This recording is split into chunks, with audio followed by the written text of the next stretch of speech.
perkenalkan diri saya. Nama saya Freddy Butar-Butar. Saya punya istri 1, anak saya 3 orang, 2 laki-laki 1 perempuan. Pelayanan kami ada di GPD Sepatan di Tangerang, arah ke Mauk Tanjung Kait atau dekat Tanjung Pasir. Dan Tuhan sangat memberkati kami dalam pelayanan. Dan Tuhan Yesus memang sangat baik. Dan saya percaya kalau Tuhan yang mengawali pelayanan kami di sana, Tuhan akan tetap bekerja menyelesaikannya sampai Tuhan datang. Amin. Tuhan Yesus memberkati. Kita mau merenungkan firman Tuhan yang terdapat dalam kitab 1 Raja-Raja.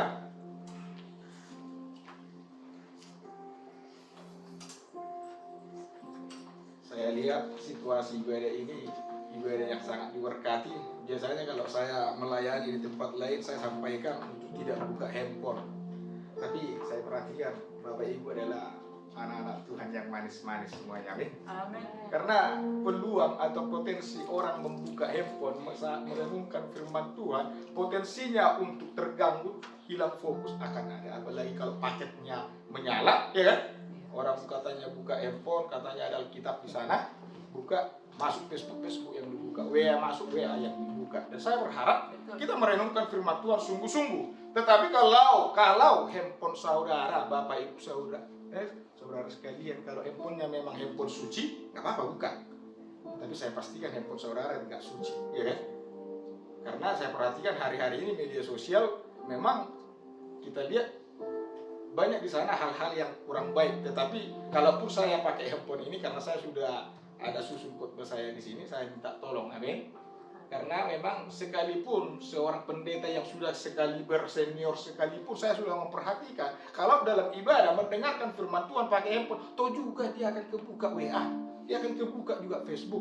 Makanya penting sekali kalau Bapak Ibu kalau tidak bawa Alkitab atau kan ada nanti ditampilkan di layar, amin. Tuhan Yesus memberkati. Kita 1 Raja-Raja pasal 10. Kita Raja-Raja pasal yang ke-10 ayat yang pertama sampai dengan ayat yang ke-13. 1 Raja-Raja pasal yang ke-10 ayat yang pertama sampai dengan ayat yang ke-13. Saya minta tolong kita membacanya dengan bergantian. Nanti saya ayat yang ganjil, Bapak Ibu Saudara sekalian ayat yang genap. Dan saya undang kita semua bangkit berdiri untuk pembacaan firman yang pertama ini. Kita bergantian membacanya, saya yang ganjil, Bapak Ibu Saudara sekalian ayat yang genap. 1 Raja-Raja pasal 10 ayat 1 sampai dengan ayat 13. Dengan pendekop atau judul yang diberikan lembaga Alkitab, Kunjungan Ratu Negeri Seba. Ketika Ratu Negeri Seba mendengar kabar tentang Salomo berhubung dengan nama Tuhan, maka datanglah ia hendak mengujinya dengan teka-teki. Ia datang ke Yerusalem dengan pasukan pengiring yang sangat besar, dengan unta-unta yang membawa rempah-rempah, sangat banyak emas dan batu permata yang mahal-mahal. Setelah ia sampai kepada Salomo, dikatakannya segala yang ada dalam hatinya kepadanya. Dan Salomo menjawab segala pertanyaan ratu itu.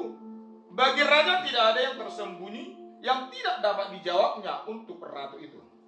Ketika Ratu Negeri Seba melihat segala hikmat Salomo dan semua yang telah didirikannya, makanan di mejanya, cara duduk pegawai-pegawainya, cara pelayan-pelayannya melayani dan berpakaian, minumannya dan korban bakaran yang biasa dipersembahkannya di rumah Tuhan, maka tercenganglah ratu itu.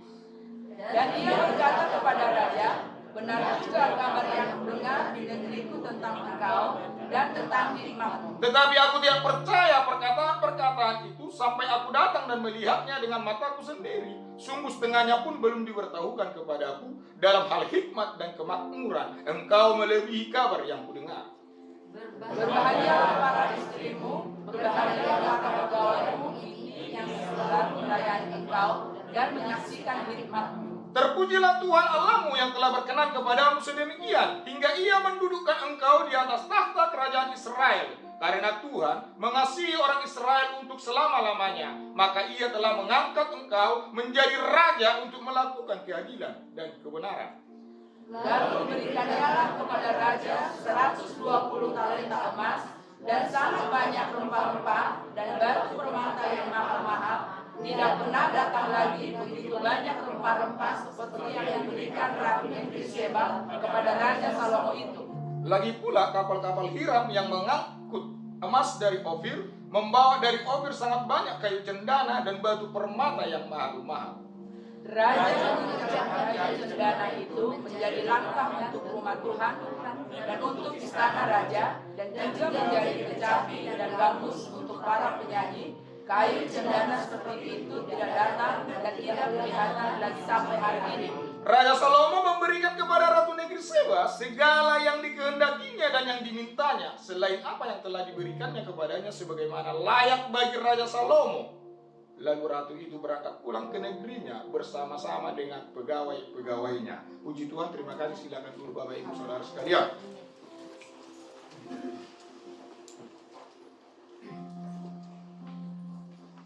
Firman Tuhan yang baru kita bacakan ini menjadi sesuatu hal yang menarik bagi kita renungkan di pagi hari ini, tentang bagaimana yang menjadi temanya bahwa Tuhanlah yang menjadi sumber kehidupan. Amin. Amin. Tuhanlah sumber kehidupan. Dalam pembacaan kita mulai ayat yang pertama sampai dengan ayat 13, saya dapat simpulkan di dalam ayat yang pertama, di mana di ayat yang pertama ini, di mana di sana dikatakan bahwa Ratu Negeri Seba mendengar kabar tentang Salomo, yang kita tahu Salomo adalah anaknya Raja Daud, dan Salomo ini orang yang diberkati Tuhan, yang mendapatkan hikmat yang melebihi manusia yang ada sebelum Salomo, bahkan sampai Salomo. Beda dengan Tuhan Yesus, karena Tuhan Yesus adalah sumber hikmat itu. Amin. Makanya Yesus katakan di dalam kitab Injil bahwa di sini lebih daripada Salomo. Nanti akan saya singgung sedikit. Tetapi tentang Salomo ini, hikmat yang dimaksud dalam Salomo ini adalah Salomo memiliki hikmat kebijaksanaan yang berbeda dengan hikmat yang dimiliki oleh Yusuf, oleh Daniel. Yusuf dan Daniel juga orang yang sangat berhikmat. Hanya perbedaan hikmat mereka. Hikmatnya Salomo itu hikmat dengan kebijaksanaan dan juga penyair atau pujangga. Sementara Yusuf dan Daniel adalah hikmat yang juga bijaksana, orang yang berhikmat dan juga orang yang bijaksana, tetapi yang menjadi kelebihannya yang dapat menyingkapkan rahasia-rahasia, terlebih rahasia-rahasia yang daripada Tuhan. Bagaimana hikmat Salomo ini sampai beritanya ke ujung dunia pada zaman itu. Dan kedengaranlah kepada Ratu Seba, yang dimana Ratu Seba ini ada di daerah Ethiopia atau juga berbatasan dengan Yaman. Ya, lebih dominan daerah Ethiopia. Karena memang Yesus katakan di dalam kitab Matius 12 ayat 42 begini. Ini yang menjadi satu kisah menarik dari Ratu Seba ini. Pada waktu penghakiman, Ratu dari Selatan itu akan bangkit. Ratu dari Selatan itu akan bangkit berbicara tentang Ratu Seba ini. Akan bangkit bersama angkatan ini, dan ia akan menghukumnya juga, sebab ratu ini datang dari ujung bumi untuk mendengar hikmat Salomo, dan sesungguhnya yang ada di sini lebih daripada Salomo, kata Yesus. Ratu Seba atau daerah Seba ini adalah daerah yang diduduki oleh keturunan daripada Ham, anak bungsunya Nuh. Ada berapa anak Nuh? Sem? Sebenarnya penulisannya terbalik itu sebenarnya ya. Sem, Yafet, Ham harusnya, ya kan? Karena memang Ham itu anak bungsu. Anak yang kedua sebenarnya Yafet, ya kan? Jadi kalau kita nanti mengikuti kalimat itu Sem, Ham, Yafet, nanti kita jadi bingung. Artinya orang jadi bingung. Seakan-akan Ham anak yang kedua, ya kan? Ham itu anak yang bungsu. Dan juga anak yang bungsu, anak nggak punya akhlak. Tahu maksudnya anak nggak punya akhlak zaman sekarang? Dasar anak gak punya akhlak begitu. Ini salah satu si Ham ini. Karena apa? Dia tahu bapaknya punya salah, dia tahu bapaknya telanjang karena mabuk. Dia kasih tahu ke orang kekurangan papanya, dia kasih tahu kejelekan papanya ke orang. Akhirnya besoknya setelah ketahuan kelakuannya tidak baik, tidak punya akhlak, akhirnya dia dikutuk, ya. Jadi jangan suka-suka menjelek-jelekan orang, amin. Menjelek-jelekan orang. Apalagi kalaupun benar dia jelek, gak usah ngomongin ke orang. Amin. Apapun kekurangannya, gak usah ngomongin ke orang. Terlebih dalam rumah tangga suami istri, jangan coba-coba kekurangan istrimu, kekurangan suamimu beritahukan kepada orang lain, beritahukan saja kepada Tuhan. Amin. Kalaupun ada hamba Tuhan, kalaupun ada gembala, sampaikan kepada gembala. Karena seorang gembala seharusnya dapat dipercaya, yang menjadi perwakilan Tuhan untuk membantu, mendukung dia dalam dua bawa permasalahan kepada Tuhan. Amin. Karena yang seorang gembala harus dapat dipercaya, dalam hal mulutnya pun harus dapat dipercaya. Bukan berarti kalau jemaat menyampaikan atau curhat kepada gembala, dia sampaikan kepada orang lain. Tidak. Karena apa? Kalau kita berbicara curhat kepada orang, memang beritanya nanti akan kemana-mana. Apalagi ada sering sekali saya dengar dinding saja bisa menyampaikan berita, begitu ya. Ya. Dan ayat selanjutnya nanti akan kita renungkan di sana bahwa ternyata Ratu Sheba ini pun mendengar kabar Salomo ini karena memang dia mendengar kabar yang benar. Jadi mari kita selalu memperdengarkan kabar yang benar. Amin. Jangan seperti Ham yang memberitahukan kejelekan papanya, ketelanjangan papanya. Akhirnya dia kena kutuk, yang menjadi dapat berkat siapa? Sem dan Yafet. Karena apa? Sem seorang abangan atau seorang anak sulung yang menjadi pemimpin yang dapat menutupi ketelanjangan papanya. Karena apa? Pada waktu Sem dan Yafet mendengar cerita adiknya Ham, dia mengambil kain. Ya. Mereka masuk ke rumah. Mereka menutupi ketelanjangan papanya dengan mundur. Tahu maksudnya dengan mundur? Mereka tidak lihat kesalahan papanya, mereka tidak lihat ketelanjangan papanya, tetapi mereka mundur menutupi kekurangan papanya. Sehingga pada waktu pagi, Nuh mengetahui berita itu, Sem dapat berkat dan Yafet berlindung dalam berkat Sem, dan Ham menjadi terkutuk. Makanya kenapa permasalahan sampai sekarang daerah tanah Kanaan menjadi diduduki orang Israel? Karena Kanaan adalah anaknya Ham. Cerita itu kenapa menjadi tanah Kanaan, menjadi tanah perjanjian? Karena memang itu dijanjikan untuk keturunan Sem. Walaupun pada waktu dijanjikan Tuhan melalui Nabi Nuh bahwa Kanaan menjadi perhambaan bagi Sem. Banyak orang tidak paham kenapa sih tanah Kanaan itu harus diperdebatkan. Kenapa sih mulanya itu? Karena apa? Itu dijanjikan Tuhan kepada keturunan Sem yang mengarah kepada Abraham, yang mengarah kepada Daud, digenapi di dalam diri Kristus. Dan salah satu anak daripada Ham ini adalah anak yang pertamanya Kus, yang memperanakkan Sheba. Jadi keturunan Ethiopia yang Sheba ini keturunan daripada Ham, keturunan yang terkutuk. Ada perenungan yang Bapak kita renungkan. Keturunan yang terkutuk ini ternyata Yesus katakan dalam kitab Matius tadi, Matius yang ke-12 ayat 42, ternyata dia mendapat anugerah keselamatan. Yang dimana Ratu Sheba datang dari Sheba yang begitu jauh, Yesus katakan dari ujung bumi, datang ke Israel. Yang hukum Taurat menjelaskan keselamatan itu ada di orang Israel. Kenapa orang yang bukan Israel mendapat keselamatan? Yesus katakan nanti pada hari penghakiman angkatan ini akan bangkit bersama ratu yang dari selatan itu bersama angkatan ini, dan ratu yang dari selatan itu ikut memerintah.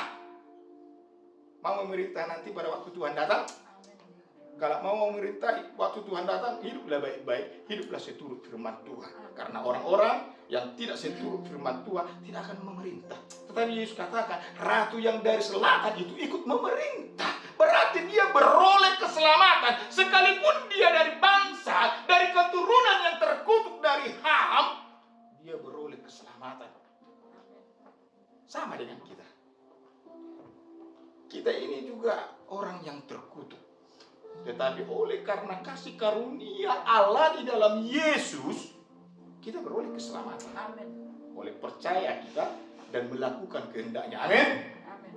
Makanya kita itu harus patut bersyukur kepada Tuhan. Dan tidak ada yang kita banggakan dalam kehidupan kita ini. Rasul Paulus katakan, aku tidak dapat membanggakan apapun kecuali kasih karunia Tuhan yang menyelamatkanku. Amin. Kalaupun saudara sekalian, Bapak Ibu pintar, Bapak Ibu saudara sekalian kaya, itu semua anugerah Tuhan. Amin.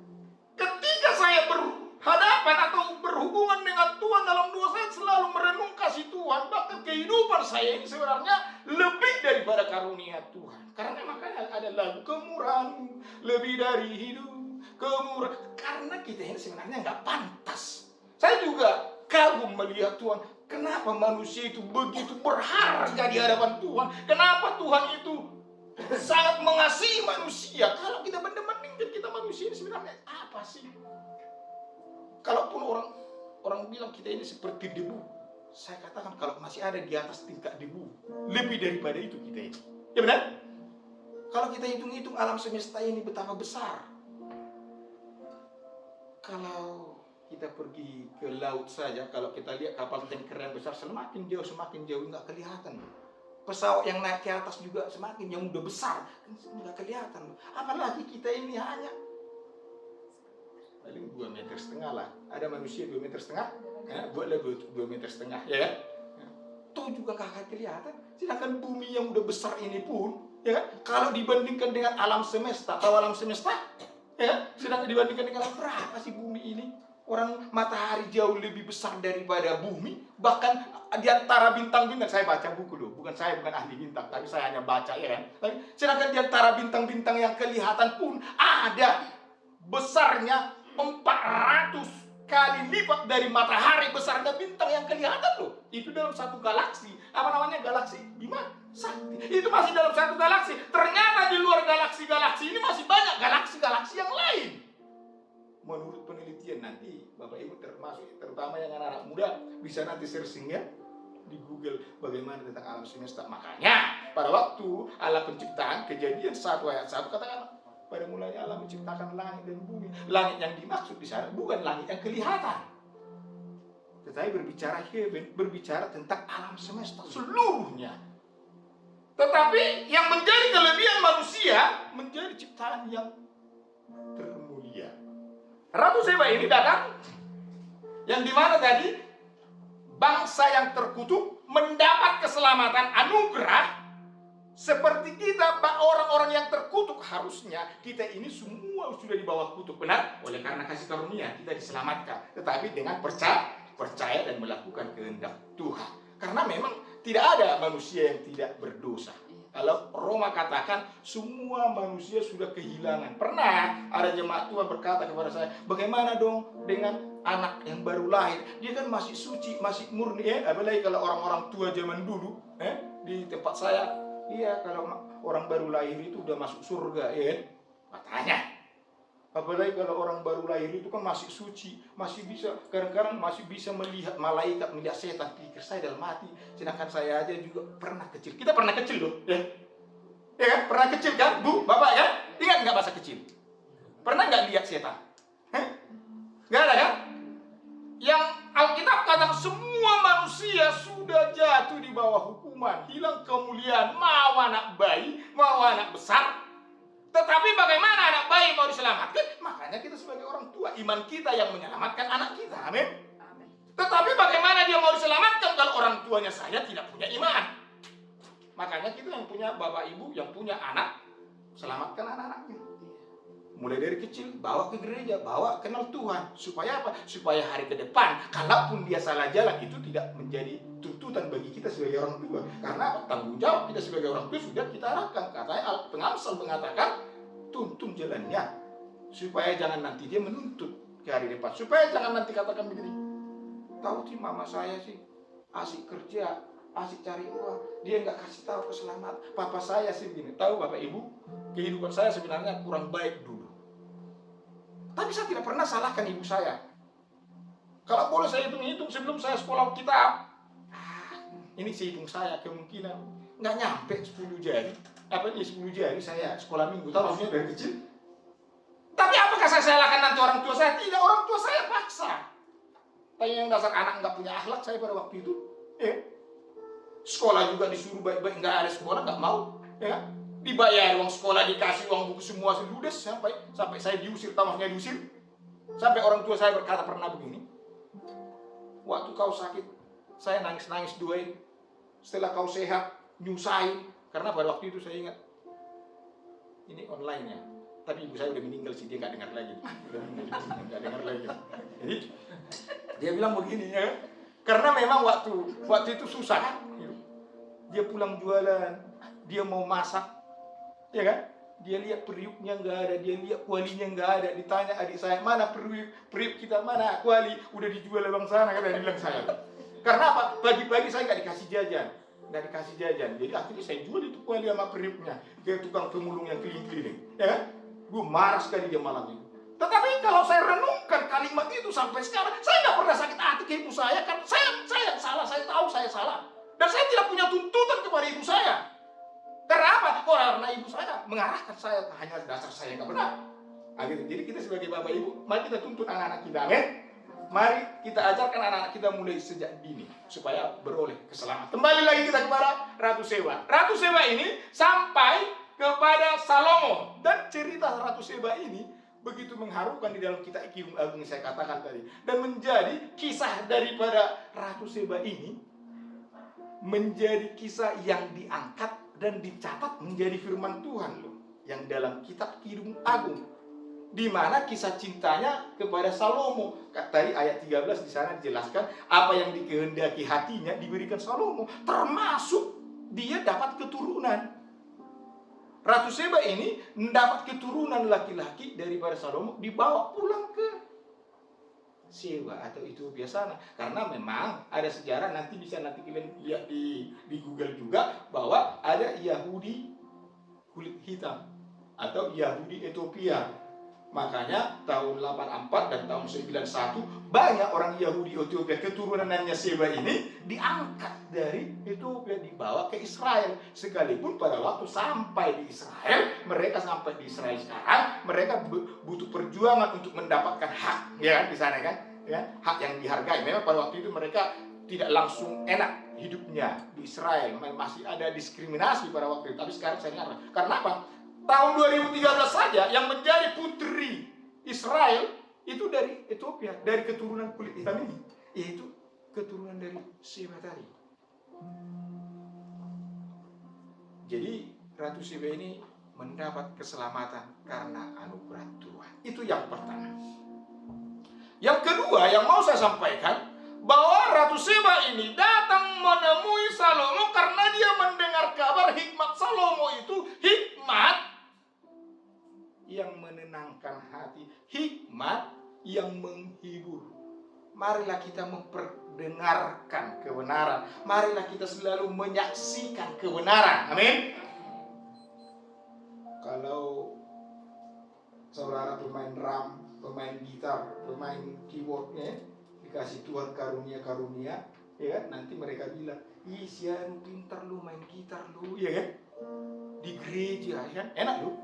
Oh, WL yang di gereja sana lu, hebat lu suaranya. Tadi saya lihat pimpin pujiannya ibunya udah berumur juga, tapi semangat, Tuhan berkati, ya kan? Semangat. Gereja saya ada anak-anak muda kadang-kadang loyo-loyo, ya kan? Tuhan pasti tetap memberkati karunia dan ditambahkan karunia. Artinya karunia yang kita miliki itu untuk kemuliaan Tuhan, dan boleh sampai kepada orang-orang lain itu untuk kemuliaan Tuhan. Hikmat yang dimiliki Salomo pada waktu itu dapat menyelamatkan Ratu Seba dan menjadi satu bangsa yang diselamatkan loh. Karena orang Yahudi Ethiopia itu sampai sekarang mereka tetap menganut agama Yahudi, sekalipun agama Yahudi sekarang ya, agama Yahudi. Dan cerita tentang Ethiopia ini nanti terlalu jauh kalau saya jelaskan. Sampai di dalam perjanjian baru pun di sana dikatakan Filipus bertemu dengan sidar-sidar dari Ethiopia, ya, ada pertemuan, ada keselamatan di sana dijelaskan. Tetapi kenapa ada keselamatan itu? Karena apa? Mendengar berita kebenaran. Roma berkata, iman timbul karena apa? Mendengar firman Tuhan. Kalau iman timbul mendengar firman Tuhan, supaya orang-orang punya iman kepada Yesus, marilah kita selalu memperdengarkan firman Tuhan. Amin. Marilah kita selalu menyaksikan kebaikan Tuhan. Marilah kita selalu menyampaikan kebenaran. Jangan kita menyampaikan berita-berita yang tidak benar. Jangan kita menyampaikan berita-berita hoax. Apalagi zaman sekarang gampang sekali orang menyampaikan berita hoax. Kadang-kadang saya pernah terpengaruh berita hoax. Artinya ada masuk ke media sosial. Oh iya begini-begini. Anggur ini dari Cina. Udah dicampur dengan kimia segala. Pernah loh saya kirim di grup warga kami loh. Grup warga bilang, oh iya terima kasih Pak putar-putar informasinya. Dia bilang terima kasih loh. Padahal beritanya nggak benar loh. Ternyata ada langsung berita lagi. Itu tidak benar, itu hoax. Aduh malunya saya ya. Artinya begini loh. Saya malu di sana, artinya orang tahu saya sarjana, sarjana loh, walaupun sarjana teologi ya kan. Orang tahu saya sarjana, tetapi menyampaikan berita hoax, orang bisa dapat nilai loh kita loh, ya kan? Ini percuma sarjana, berita begitu aja langsung langsung diterima bulat-bulat, disebar lagi ke orang. Apalagi sekarang zaman apa ya, hukum melanggar undang-undang IT bisa loh, ya kan? Ya. Jadi kalau ada di antara bapak ibu saudara yang sarjana, pertanggungjawabkan kesarjanaannya, amin. Salomo, orang yang berhikmat, memang dia bertanggungjawabkan. Bahkan Ratu Seba akui, ternyata yang saya dengar itu masih hanya setengah. Kenyataannya lebih daripada itu. Kita pun harus begitu, amin. Kalau zaman sekarang banyak sekali orang, ini gelarnya banyak. Kenyataannya nggak ada, nggak sesuai dengan gelarnya, nggak sesuai dengan apa, dia tidak memiliki kompetensi dalam gelar. Jadi yang anak-anak muda kalau memiliki gelar bertanggungjawabkan, amin. Makanya banyak sekarang ini orang kalau mencari kerja mengemis loh cari kerja. Karena apa? Karena dia tidak bisa bertanggungjawabkan dia punya skill, kemampuan, bidangnya di sekolahnya. Sehingga pada waktu kerja, apa dikata bosnya itu dia mau-mau aja. Ya kan? Dia mau-mau aja. Karena apa? Tapi kalau dia memang orang yang berkompeten di bidangnya, dia ahli di bidangnya, dia akan berani loh. Kemungkinan orang akan bilang dia sombong. Tetapi kalau dia bisa bertanggungjawabkan, ya, kalau ada di antara bapak ibu contohnya pengusaha, itu orang-orang begitu harus dipakai. Karena apa? Sesuai dengan bidangnya, kan bisa dipertanggungjawabkan. Enggak kayak zaman sekarang, banyak orang punya gelar. Pendeta-pendeta sekarang juga banyak gelar. Doktor, profesor, doktor, kalkulator bocor, ini. Saya juga bingung. Banyak banget gelarnya ini. Saya dalam hati, saya takutnya nanti, saya bilang ke istri saya takutnya nanti pada waktu Tuhan datang nggak keangkat ini keberatan gelar ini. Saya bilang kan, keberatan gelar. Saya juga sebenarnya senang pendidikan, senang. Saya senang belajar, ya kan? Kalau nanti Tuhan berkati saya tingginya, saya akan tetap sekolah. Tetapi sekolah yang benar, supaya dapat saya pertanggungjawabkan keilmuannya. Amin. Begitu juga Salomo, dia dapat pertanggungjawabkan keilmuannya. Dan ternyata Ratu Seba bilang, ternyata yang saya dengar itu baru setengah. Dilihat dari cara makannya, ya, cara minumnya, bicaranya. Jadi memang orang berpendidikan itu beda loh. Cara makannya nggak ada makan, nggak ada makan. Orang berpendidikan nggak ada makan begitu loh. Apalagi kalau saya dulu orang tua, ya, pernah saya makan gini, maaf, saya praktek. Mbak saya bilang kayak babi lu makan lu. Pernah lihat babi makan? Memang begitu loh. Bunyi loh. Jadi kalau ada di antara saudara makan begitu, memang iya, hati-hati. Apalagi gelarnya sarjana loh. Orang bilang, ini percuma sarjana makan begitu ya kan? Tapi jangan juga sampai yang dibilang makan cantik. Karena ada makan cantik, tahu ya? Diatur, kena dikit, ambil tisu. Pernah saya lihat. Saya kagum, sebenarnya saya kagum, ya, dan bingung juga. Artinya dia sabar loh, dengan makan begitu loh, sabar loh. Dia makan sendoknya, ambil tisu, dia punya. Waduh, pikir saya dalam hati, kalau saya nggak bisa, ya nggak bisa loh. Jadi maksud saya, ya hiduplah sesuai dengan keilmuan yang kita miliki. Hiduplah kita sebagai, kalau kita mendapat predikat sebagai anak Tuhan, ya hiduplah sebagai anak Tuhan. Kayak pun sebagai hamba Tuhan. Kalau saya seorang hamba Tuhan, ya harus hiduplah sebagai seorang hamba Tuhan. Tetapi jangan juga nanti Bapak Ibu lihat ini bentar-bentar ada di TikTok, dia main TikTok, main pargoi gitu. Nggak salah ya, nggak salah. Saya pernah main TikTok dengan anak saya yang cewek, ya kan? Jangan nanti ini pendeta, nggak salah loh, nggak apa-apa loh, ya. Selama itu tidak melanggar Alkitab, amin. Karena yang menjadi patokan kita Alkitab, amin. Tetapi ada alangkah baiknya lebih baik, karena kita ini diajar Tuhan untuk hidup yang lebih baik, baik dalam kehidupan jasmani kita, baik juga kehidupan rohani kita, untuk hidup yang lebih baik, amin. menuju kesempurnaan. Yang Yesus katakan, seperti yang dikatakan dalam Matius 5:48, haruslah kamu sempurna. Harus. Jadi kalau dibilang haruslah sempurna, jangan bilang, udahlah, hanya Tuhan Yesus yang sempurna, kita ini manusia. Sering sekali kita berkata begitu ya. Ya, sering ya? Jangan, amin. Karena apa? Itu membuat kita menjadi tetap berkokoh di kesalahan. Tetapi kita diajak untuk bertumbuh. Makanya Yesus kata, haruslah kamu sempurna. Kira-kira bisa nggak kita sempurna? Bisa ya? Bisa ya? Orang Yesus bilang, haruslah kamu sempurna. Bu, punya anak nggak? Mak, berani nggak ibu nyuruh anak ibu melakukan sesuatu yang tidak dia bisa? Nggak mungkin kan? Anak ibu kelas 4 SD suruh angkat 100 kilo. Nggak mungkin kan? Yesus juga begitu loh. Nggak mungkin Yesus suruh kita sempurna kalau kita nggak bisa sempurna. Benar nggak? Yesus tahu kita bisa sempurna. Karena apa? Karena memang dari semula kita ini diciptakan sempurna. Berarti kita sudah memiliki mentalitas yang sempurna. Saya pernah tonton bola. Brazil itu sering sekali juara dunia. Tetapi pada waktu itu Brazil nggak juara. Tetapi ketika dia berhadapan dengan klub atau negara dari lain perhitungan loh. Karena apa? Mereka pernah juara, mental juara loh, dipertimbangkan loh. Sekalipun yang mau melawan dia itu memang pemain hebat. Tetapi karena mereka pernah memiliki gelar juara, hati-hati loh. Begitu juga kita. Kalau kita sadari bahwa kita sudah pernah sempurna, makanya Yesus katakan haruslah kamu sempurna seperti Bapa di surga adalah sempurna. Iblis pun perhitungan, jujur. Amin. Jangan bilang Tuhan yang sempurna, kita ini masih manusia. Jangan ya. Amin. Makanya di sana dikatakan, mari kita pertanggungjawabkan keilmuan kita seperti Salomo. Makanya Ratu Sheba katakan, ternyata masih setengah yang saya terima dari makan minumnya, tata ibadahnya, dilihat semua sesuai. Saya juga sebenarnya malu kalau buat gelar, tahu gelar? Tapi bukan berarti saya mau cari keuntungan. Artinya begini, kalau takut saya saya nanti dilihat nggak sesuai kelakuan saya, ya kan? Kadang-kadang menyandang gelar pendeta ini pun nggak gampang loh. KTP saya sekarang udah KTP pendeta loh. Sebelumnya pernah saya buat karyawan swasta lah, saya bilang datang ada orang kan saya bikin pendeta, memang kau benar pendeta, akhirnya saya rubah, ya kan? Karena untuk menyandang gelar pendeta itu masih secara akal, ya kan? Belum masih secara melakukan dari hati. Saya pernah masuk ke puskes tahun lalu, gigi saya udah sakit, ya kan? Dan setiap sakit memang sakitnya, kalau si Yuni Sarah bilang sakitnya di sini, ya kan? Sakitnya, saya pergi ke puskes, memang udah sembuh pada waktu itu. Kan kalau cabut gigi harus waktu nggak sakit ya, nggak nyeri ya. Saya pergi ke puskes,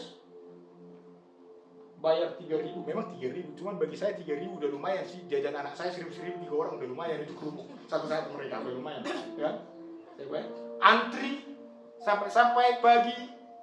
Ada kegiatan saya dengan teman mau pergi, nggak saya tunda hanya untuk cabut gigi biar selesai di gigi. Karena kalau kambuh memang sakitnya loh, ya.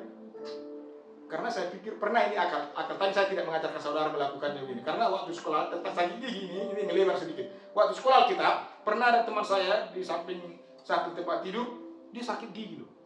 Dia nggak bisa tidur, dia bilang begitu loh. Ya. Akhirnya ketua kamar kumpulkan kita untuk diduain ini teman. Kumpul. Freddy McDonald putar-putar, nama saya Freddy McDonald. Maksudnya bukan di yang restoran, bukan. Putar-putar, saya duain. Pada waktu saya berdua gini. Mulut saya berbicara, berdoa, tapi pikiran saya jalan-jalan loh, ya kan? Mungkin Bapak Ibu pernah alami itu berdoa, ya kan? Tuhan beri dia kesembuhan, tapi pikiran saya jalan begini. Gimana mau sembuh? Ini gigi sakit, kok harus dijaga pula sembuh ini bisa dalam hati, tahu maksudnya? Ya kan? Sakit gigi, siapa pernah di sini yang sakit gigi? Yang udah sakit sembuh, ada? Ya enggak ada kan? Paling ditambal dikasih kimia untuk matikan kuman begitu ya? Pikiran saya begitu. Tapi saya berdoa untuk kesembuhannya, tapi pikiran saya jalan-jalan. Gimana mau sembuh? Ini kan sakit gigi. Setahu saya sakit gigi harus dicabut, nggak ada sembuh sendiri. Akhirnya saya bilang, Tuhan beri dia kesembuhan untuk satu malam ini Tuhan, supaya dia dapat tentram tidur, ya kan? Benar loh, manjur loh dua saya, ya, manjur. Dia besok paginya dia bangun kambuh lagi loh, tahu maksudnya? Karena dua saya cuma satu malam pada waktu itu. Akhirnya setelah kita ngobrol, gimana bro? Saya bilang kan, lagian duanya cuma 1 malam, ini kamu lagi ini. Dia bilang begitu. Jadi memang itu bicara iman, ya kan? Itu bicara iman. Makanya kalau berdoa, gak usah pikirannya jalan-jalan, iman saja Tuhan jawab. Amin. Bahkan sampai saya ajarkan ke jemaat yang saya layani, tapi bukan untuk ditiru, hati-hati mendengar, ya kan? Nanti ini putar-putar bilang nggak apa-apa kok gitu kan. Jadi artinya begini, kalau berdoa kepada Tuhan, nggak usah pikir macam-macam lah. Doa kepada Tuhan, imani Tuhan pasti jawab. Memang nanti iblis akan bilang begini, gimana Tuhan mau dengar doamu? Kelakuanmu aja gak benar. Gimana Tuhan mau dengar doamu? Kau aja kemarin begini, ya. Jadi kalau berdoa kepada Tuhan, imani Tuhan pasti jawab. Karena apa? Apa yang dijanjikan Tuhan akan tepati. Amin. Masalah karakter itu memang ada pentingnya. Nanti sekalipun begini. Ini contoh. Makanya Yesus katakan begini. Nanti pada waktu dia datang, banyak orang bilang begini nih. Tuhan, bukankah aku menyembuhkan namamu? Tuhan, bukankah aku yang banyak jiwa-jiwa di namamu? Tuhan, bukankah aku yang menghidupkan orang mati? Gitu ya. Tuhan bilang apa? Ini adalah kau pembuat kejahatan, aku tidak mengenal engkau ya. Tetapi pada waktu mereka melakukan itu, mereka iman bisa. Ya, itu tentang yang iman, ya. Sekalipun tetap harus saya sampaikan, hidup di dalam Tuhan, ya. Karena tujuan kita bukan hidup dalam dunia, tujuan kita hidup hari yang akan datang. Amin. Yang terakhir, di sana dikatakan begini, bahwa Ratu Seba mendengar kabar yang baik itu. Dia sampai di sana, ternyata yang bagian terakhirnya di sekarang begini, ayat yang pertama ini, berhubung dengan nama Tuhan. Tuhan di sana ditulis huruf besar.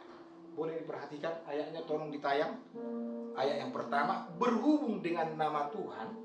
Penulisan di Alkitab kata Tuhan, kalau huruf besar semuanya, nih huruf besar, itu berarti nama Tuhan yang dalam bahasa Ibrani, bahasa aslinya YHWH atau YHWH itu diterjemahkan ke nama Tuhan huruf besar. Karena ada nama Tuhan hanya T yang huruf besar, UHAN huruf kecil. Tahu maksudnya? Tetapi kalau ini muncul, ini nama Tuhan yang sesungguhnya. Kalau muncul kata Tuhan, hanya huruf besar T-nya, itu adalah nama Tuhan yang Adonai, yang berarti juga bisa menjadi Tuhan. Yang bisa juga dalam bahasa Jawa atau bahasa Jawa ini, Gusti. Makanya ada orang bilang Gusti Yesus. Ya bisa juga jadi Tuhan. Karena bangsawan juga Gusti. Tahu maksudnya? Dalam bahasa Inggris, saya nggak pintar bahasa Inggris, tapi sedikit begini. Dalam bahasa Inggris, Lord itu bisa diterjemahkan jadi Tuhan, gitu ya? Bisa diterjemahkan Tuhan, itu dia Adonai. Tetapi ini tidak bisa diterjemahkan menjadi Lord. Karena ini nama Tuhan berhubung dengan nama Tuhan. Dalam Alkitab penulisan nama ini, kalau muncul nama ini, orang Yahudi atau orang Ibrani tidak berani menyebut nama ini. Karena nama ini terlalu suci. Dalam Alkitab banyak penamaan-penamaan yang diberikan kepada Allah. Ada El Shaddai, Allah yang Maha Kuasa. Ada El Gibor, Allah yang perkasa. Ada lagi apa? El Rafa, Allah yang menyembuhkan. El Jire, Allah yang menyediakan. El Nisi, Allah yang menjadi panji-panjiku, ya kan? Banyak penyematan-penyematan. Elohim, Allah pencipta. Tetapi nama yang sesungguhnya YHWH. Setelah perubahan zaman, berjalannya waktu, datang orang-orang yang di luar Yahudi, dibuatlah namanya, ditambahkan huruf vokal, ya, untuk penyamaan nama ini. Karena sulit sekali kita mengatakan YHWH, gitu ya. Makanya dibuat Yehova, Yehuwa, ya, gitu ya. Itu dia dari kata ini. Tetapi orang Israel tidak sembarangan menyebut ini, sekalipun baca Alkitab. Contoh, saya baca ini, saya orang Ibrani, saya baca, ketika Ratu Negeri Seba mendengar kabar tentang Salomo berhubung dengan nama, saya harus berhenti di huruf ini sejenak. Setelah itu, saya lanjut. Maka datanglah ia hendak mengujinya dengan itu. Nggak berani lo menyebut itu lo.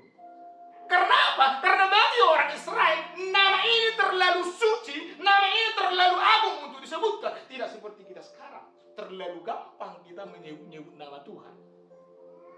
Siapa nama Tuhan? Yesus.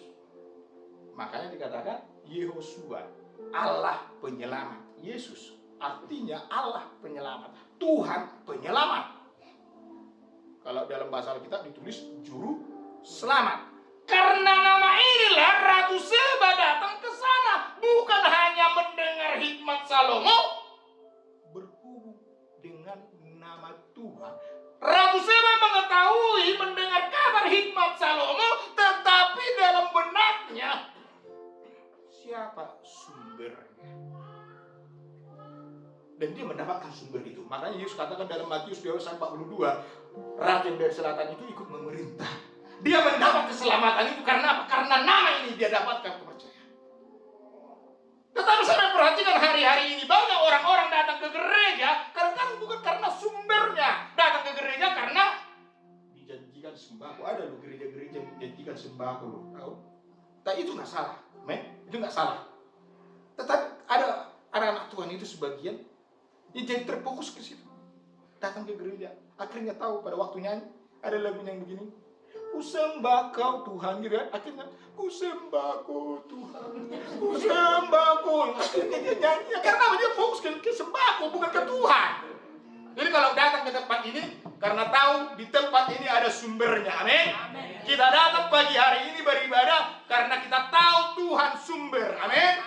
Mungkin anak-anak muda mungkin bisa saja melihat pemain musik ini karena dia pintar main drum, saya mau lihat dia. Oke, nggak masalah.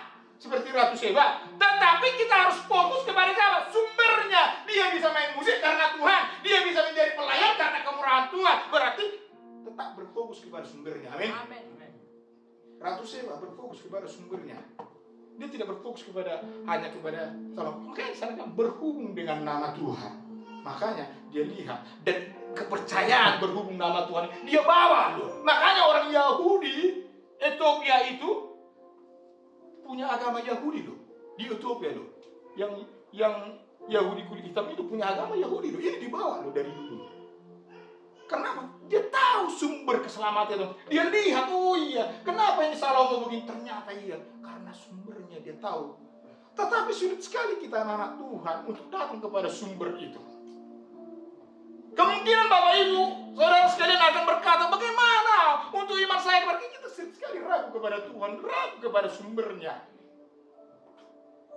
Dan terus terang dan jujur saya katakan, saya pun seorang hamba Tuhan, saya juga seorang pendeta. Bergumul selalu kepada Tuhan tentang sumber yang sesungguhnya untuk mempercayai bahwa Tuhan menyediakan apa yang saya perlukan. Kadang-kadang saya sudah menyaksikan kepada orang-orang bahwa Tuhan sudah tolong kehidupan saya, bahwa Tuhan sudah tolong keberadaan anak-anak saya, baik masalah makan minumnya, masalah studinya, Tuhan tolong. Tetapi sering sekali akan muncul hal-hal yang membuat kita khawatir. Saya sedang bergumul dengan istri hari-hari ini karena memang tahun ini anak saya yang pertama akan tamat SMK. Anak saya yang kedua akan tamat SMP. Anak saya yang ketiga akan tamat SD. Dan saya juga agak miris juga lihat negeri kita ini tentang dunia pendidikan. Saya juga bingung. Saya pendidik loh. Saya puji Tuhan bisa ngajar. Tapi memang saya udah lama guru sekolah minggu, tahu maksudnya? Ada di sini guru sekolah minggu? Kalau dibilang apa kerjanya guru gitu, guru apa? Guru sekolah minggu, ya kan? Karena dulu saya pernah dianggap tetangga pengangguran loh. Walaupun saya pendeta kan perintisan kan, karena tetangga saya nggak tahu saya pendeta atau bagaimana, dapat gaji atau tidak, tahunya putar-putar pengangguran, ya kan? Ya puji Tuhan, hampir 2 tahun yang lalu saya ditawarin ngajar, ya kan? Saya akhirnya ngajar, saya kasih tahu istri saya yang lebih banyak kasih tahu ke tetangga, ya lumayan lah dapat status daripada dibilang pengangguran loh, ya. Mereka nggak tahu saya bantuan pendeta itu bagaimana, ya kan? Memang orang saya di rumah mulu, ya kan? Kadang saya di kamar saya 1 harian, ke pagar rumah juga nggak saya pegang kadang-kadang di rumah 1 harian. Mau dua baca handphone atau baca kitab, ya kan? Tapi setelah saya ngajar saya puji Tuhan. Tapi arti saya begini, karena dunia pendidikan saya perhatikan sekarang kalau nggak ada duit, aduh sulit sekali. Udah bicara zona juga akan banyak akal-akalnya, ya kan? Tapi yang pasti saya katakan kepada istri, bergumul kepada anak saya yang pertama. Sudah tahu keadaan kita, saya katakan kita hamba Tuhan, percaya kepada Tuhan. Tetapi ingat, kalau tahun ini kau nggak bisa kuliah, ya udah kalau boleh sekolah kita dulu kau bertapa. Ya bilang kan, bertapa 9 bulan dulu kalau orang Pantai Costa sekolah kita. Nanti sambil kau bergumul di sana, papa ngumpulin duit, nanti saya dipraktekin pak, katanya kan. Iya, karena memang tujuan saya, anak saya kalau sekolah kita nggak harus pendeta. Ini jujur saya katakan, nggak harus pendeta, saya bilang nggak harus pendeta. Tetapi supaya dia punya keilmuan tentang teologi, dan juga nanti ada ini masih rancangan saya, ya kan? Kehendak Tuhan yang jadi. Di sekolah kita tetap akan saya latih PDP, ya, pendeta pembantu. Supaya apa? Nanti dia kuliah, dia kerja, supaya dia ada yang membackup. Kalau ada teman yang ngajak dia nanti, nggak boleh, ayo dong ke kafe, ya kan, ke diskotik, dia apa? Dia ada gelar PDP, ya kan? Pasti ya kan? Sekalipun mungkin nggak suci-suci amat mungkin ke depan, ya kan? Tetapi minimal ada pembatasnya. Dan saya katakan kepada anak saya, menjadi hamba Tuhan tidak harus menjadi gembala, tidak harus menjadi pendeta. Menjadi hamba Tuhan itu berbicara tentang hati kehambaan di hadapan Tuhan, melayani di gereja, ambil bagian banyak pelayanan di gereja. Amin. Jangan sama bapak ibu saudara sekalian, jangan juga berharap mereka muda yang main musik. Kalau tahu main musik lapor kepada gembala, saya juga bisa, ya kan? Tapi kalau nggak bisa jangan dipaksa-paksa, beda-beda ngaco, ya. Ya, terutama nyusun kursi ini pun melayani. Amin. Kalau ada sampah jatuh pun melayani. Mendoakan, pendua pun. Saya pernah ada dengar kesaksian penginjil dunia. Dalam jemaatnya, dia dapat satu penglihatan, bertemu dengan Tuhan, dia lihat di sana, Tuhan kasih dia mahkota, ya, Tuhan kasih dia mahkota, tetapi dia lihat ada seorang ibu janda, jemaat yang dia layani, dia tidak ada, pujian tidak ada, menyusun kursi tidak, dia lihat tidak ada. Tetapi ketika dia lihat mahkota yang ada di ibu ini, lebih besar dari mahkota yang dia ada daripada dia, loh. Padahal dia penginjil dunia, yang mengadakan mujizat, banyak dalam. Tapi dia tanya, kenapa Tuhan? Mahkota dia lebih besar dari mahkota saya. Yesus katakan dalam penglihatan, karena tidak ada yang dapat melihat Tuhan. Beda konteksnya, jangan nanti putar-putar dulu. Nggak ada. Alkitab mencatat tidak ada yang pernah melihat Tuhan. Musa sendiri mau dikasih anugerah melihat, dia nggak mampu, dia tutup matanya. Hanya di dalam diri Yesus waktu pelayanan kita dapat melihat Tuhan. Paulus sendiri pada waktu melihat Tuhan Yesus sudah naik ke surga dalam kemuliaan, hanya dalam bentuk cahaya. Paulus buta, ya. Dalam kitab Wahyu, Rasul Yohanes dalam di sana dikatakan pada waktu dia melihat anak domba, suara itu dia lihat dia mati, sama seperti mati. Dia tidak ada yang dapat melihat Tuhan. Dalam cerita tadi maksud saya begini, dia mendapat penglihatan. Ternyata Yesus katakan, iya. Ketika engkau melayani penginjilan kemana-mana, dia selalu berdoa, mendoakan pelayananmu, mendoakan perjalanan semua, dia. Jadi banyak pelayanan yang bisa kita ambil, amin. Untuk pendua pun menjadi pelayanan. Udah mau habis waktu. Ya, tunggu sebentar, aku nanti ya, lagi. Udah bosan dengar saya?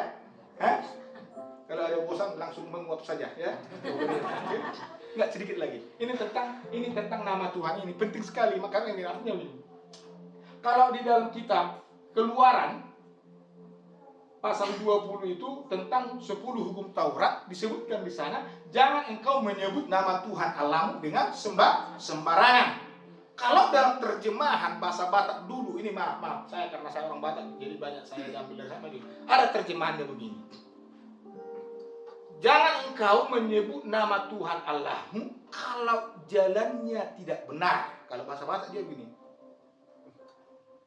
Jadi lupa saya. Padahal saya batas dulu. Jadi karena ini lupa. Jadi artinya ini, jangan menyebut nama Tuhan itu kalau jalannya tidak benar. Saya juga belajar sampai hari ini. Untuk bawa dalam candaan pun saya hati-hati loh. Banyak loh orang mau anak Tuhan pendeta sering loh. Bawa nama Tuhan dalam candaan. Tahu? Dalam candaan pun jangan bawa nama Tuhan kalau tidak benar jalannya. Nama Tuhan ini ajaib. Nama Tuhan ini sumber keselamatan.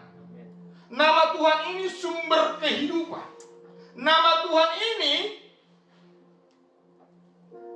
yang membuat penghiburan, kekuatan apapun tentang kehidupan kita. Dan saya katakan jangan sembarangan bilang nama Tuhan dalam candaan pun. Ada cerita begini, pernah cerita, dia selalu bercanda, tolong, orang datang menolong, padahal dia tidak apa-apa. Ya, kedua, tolong, datang lagi orang, dia tidak apa-apa, dia ketawa. Ketiganya dia benaran minta tolong, ya kan? Kebakaran rumahnya, tolong, orang juga dengar. Mati loh, dia kenapa? Dia bercanda, ya kan? Dia nggak bercanda, akhirnya mati. Begitu juga kita. Saya mau ilustrasikan tentang itu, nama Tuhan ini. Kalau kita selalu sembarangan dengan Allah, ketika kita butuh nama ini, biar bagaimanapun kita harus butuh nama ini loh. Dalam kehidupan kita sehari-hari kita butuh nama ini. Karena apa? Dalam doa kita pun, setiap doa kita nama ini harus kita sebut loh. Kami berdoa dalam namamu Tuhan Yesus Kristus. Amin. Ya. Butuh. Supaya ketika kita butuh nama itu berkuasa, nama itu ajaib, nama itu nyata di dalam kehidupan kita. Tetapi kalau kita anggap biasa nama itu, agak sembarangan nama itu, karena saya pernah dengar teman hamba Tuhan, ini maaf, dokter, tahu nggak golongan darah apa Yesus? Katanya kan? Nggak tahu. Ya orang saya belum lahir, saya bilang kan, golongan darah O. Katanya, wih jauh juga ini pada waktu kurang lebih 2000 tahun yang lalu. Perasaan saya belum ada tes golongan darah, ya. Karena apa? Dia dengar dari lagu, oh darah Yesusku. Kan ada lagu gitu ya? Pikir-pikir, aduh, dalam hati saya. Padahal itu kan lagu, saya bilang bukan berarti oh dari golongan darah O, dia bilang, gitu ya. Jadi itu nggak salah lah ya. Tapi sering sekali orang bercanda keterlaluan bawa nama Tuhan. Artinya yang saya maksud, inilah sumber yang dimaksud firman Tuhan yang ditemukan Ratu Sila. Kita sudah menemukan sumber itu. Hanya tergantung kepada kita. Percayakah kita kepada sumber ini? Hanya maukah kita bergantung kepada sumber ini, nama yang ajaib ini?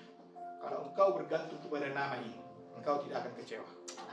Apapun yang kita kerjakan, semua tidak ada yang namanya sia-sia tentang nama ini. Ingat, kita pengkhotbah. Kalau Bapak Ibu nanti baca kita pengkhotbah, sering sekali di sana kalimat-kalimat tentang kesia-siaan. Tahu maksudnya kesia-siaan?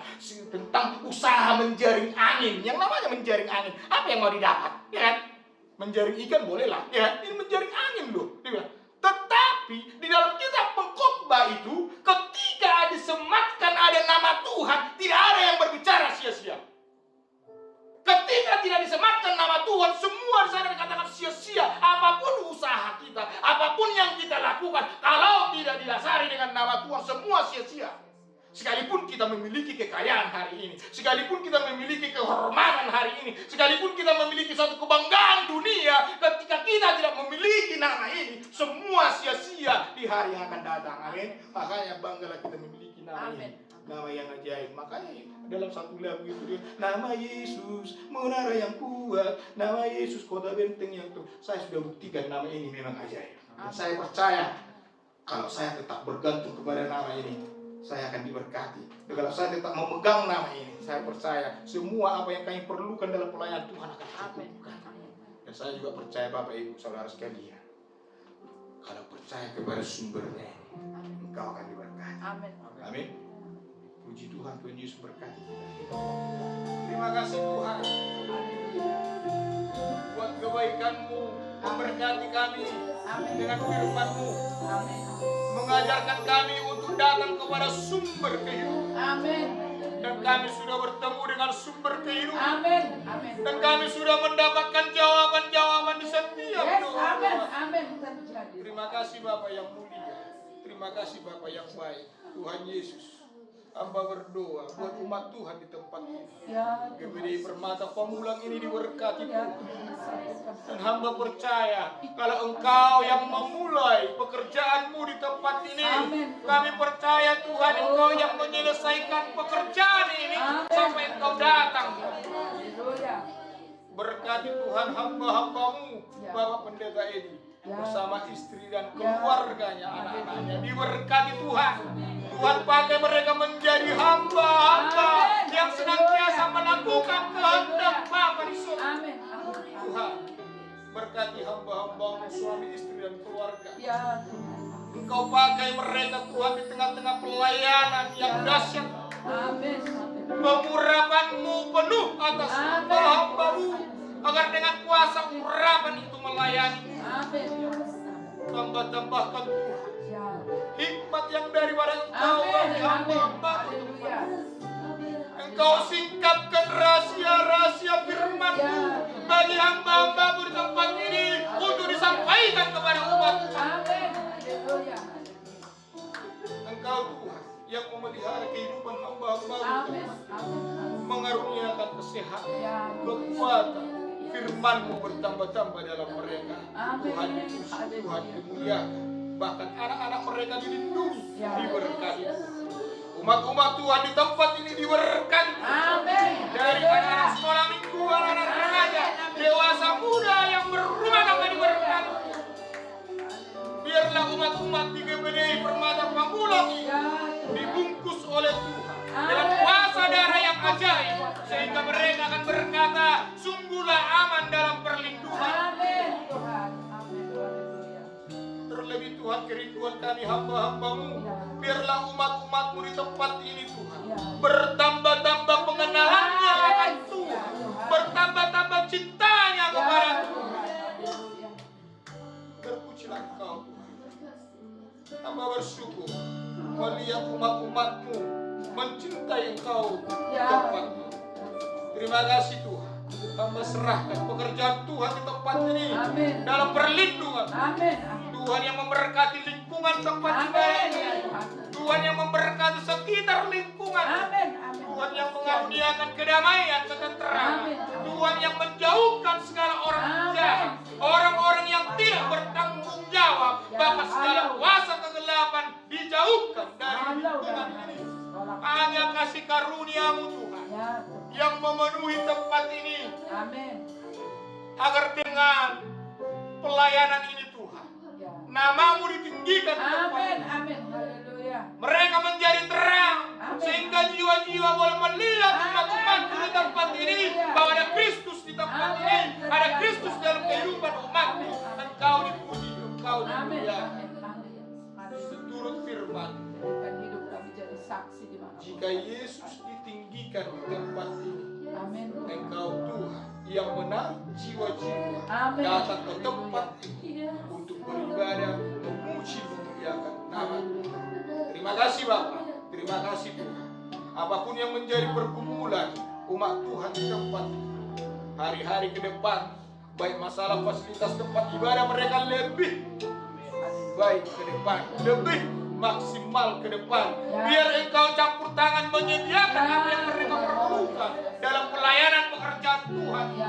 Berkat-Mu Tuhan atas umat-umat-Mu, memberkati setiap usaha pekerjaan mereka. Agar mereka akan dapat berkata, sungguhlah mereka adalah orang-orang yang diberkati Tuhan, orang-orang yang dipagari oleh kuasa Tuhan. Terima kasih Bapak, terima kasih Tuhan Yesus. Berkati bangsa dan negara kami. Amin Tuhan. Berkati Tuhan para pemimpin Amin. negeri, Amin. Haleluya. dari pemimpin tertinggi sampai pemimpin terendah sekali. Bahkan lembaga-lembaga di negara kami diberkati Tuhan. Amin. Tuhan pakai dengan keberadaan para pemimpin negeri kami, dengan para lembaga-lembaga yang ada di negara ini, untuk kebaikan bangsa dan negara kami. Biarlah ide-ide yang daripada Tuhan yang ada dalam pikiran-pikiran para pemimpin negeri untuk kebaikan bangsa dan negara kami ini. Karena kami tahu Tuhan Engkau mencintai bangsa dan negara kami. Kami rindu Tuhan, jiwa-jiwa di negeri ini mengenal Engkau, jiwa-jiwa di negeri ini diselamatkan, dipelihara oleh Tuhan Yesus. Berkati Tuhan setiap kami, anak-anak Tuhan yang ada di negeri ini, Tuhan pakai untuk menyaksikan kemurahan, untuk memberitakan namamu yang ajaib, yang adalah keselamatan. Masih banyak jiwa-jiwa di negeri ini yang belum percaya kepada Yesus, yang belum pernah mendengar nama Yesus. Pakai kami, hamba-hamba Tuhan, anak-anak Tuhan di negeri, untuk memberitakan namamu adalah sumber keselamatan. Terima kasih Tuhan. Terima kasih Bapa di surga. Sungguh kami diberkati oleh Tuhan yang sangat baik. Terpujilah Engkau Tuhan. Ini menjadi doa syukur dan menjadi doa syafaat kami di hadirat-Mu. Kami alaskan doa ini di dalam nama-Mu yang ajaib, yaitu Tuhan Yesus Kristus. Haleluya.